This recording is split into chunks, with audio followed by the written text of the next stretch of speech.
AirPods Pro spatial audio firmware has been released, and Apple's special event is today with time flies. Here's everything that's in the tech news today.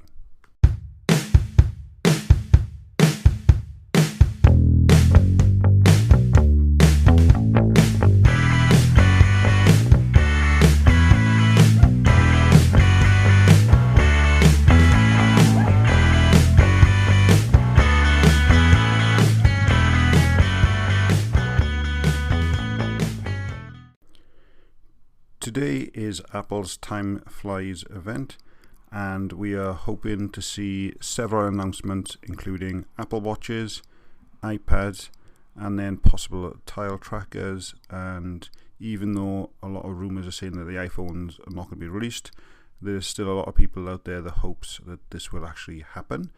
And ahead of that launch, Apple has now introduced firmware version 3A283, which is currently rolling out to users of AirPods Pros, and this comes with the two new features they unveiled at WWDC, which is spatial audio and automatic device switching.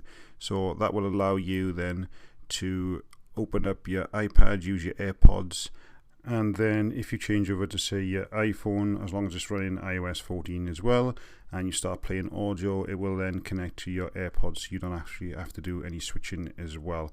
So that's a really good feature. Spatial audio has dynamic head tracking, just like the movie theater experience, right on your AirPods there. So if you're watching something on your device and you're moving your head around, the audio will actually change as well depending on where you are looking, and that was a feature that was highly anticipated since WWDC. So it's nice to see that those are rolling out ahead of Apple's event today, which means that we should see the Golden Master or the GM version of iOS 14 today for people who are running the betas, and then usually the public release comes out about a week later. So like I say, it's really good to see that Apple has actually sent that out to users. Now, if you are an AirPods second generation user, unfortunately you're not going to get the spatial audio setting. However, you are going to be able to switch automatically between your devices. So again, if you're using your iPhone and then switch over to your iPad, it will automatically switch over as well. So that's a really nice feature and something I've personally been looking forward to since Apple announced it.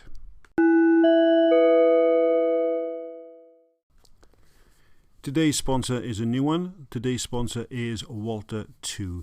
If you've ever found yourself trying to get audiobooks, PDFs, or even music from one device to your iPhone, your iPad, or iPod, then Walter 2 is your go-to application.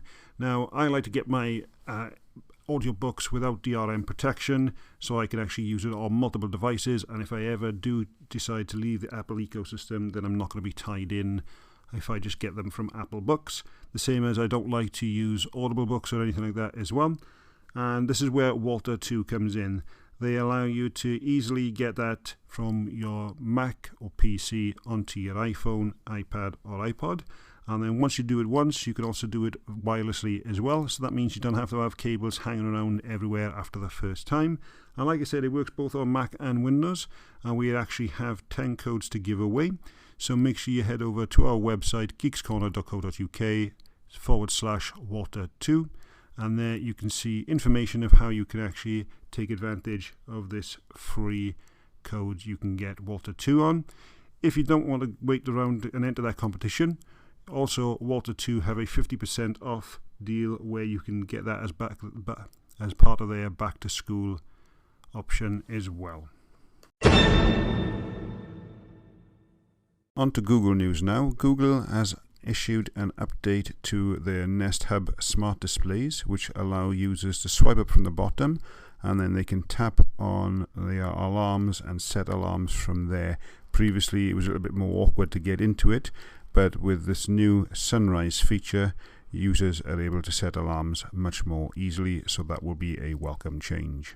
News broke yesterday that US Customs and Border Patrol Agency has announced the seizure of 2,000 pairs of OnePlus buds on the grounds that they were counterfeit of AirPods. Now, a lot of people thought that was just a mistake by the Border Patrol and that once it was cleared up, everything would be sorted. However, it now turns out that the US Customs claims OnePlus buds actually violate Apple's AirPods trademark, and so this looks like a dispute that's going to go on for some time.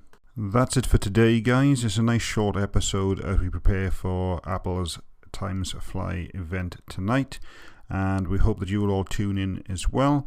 If you're in our Facebook group or you follow us on Twitter, we will be putting out some information, and as always we do a wrap up at the end so you guys can see what's announced. So if you're unable to watch it live, or you just simply want to have a bite-sized chunk, then we will issue that as we normally do on our website. So make sure you head over to geekscorner.co.uk and make sure you follow us on Facebook and Twitter as well. Thanks for listening today, guys, and we'll catch you on the next one.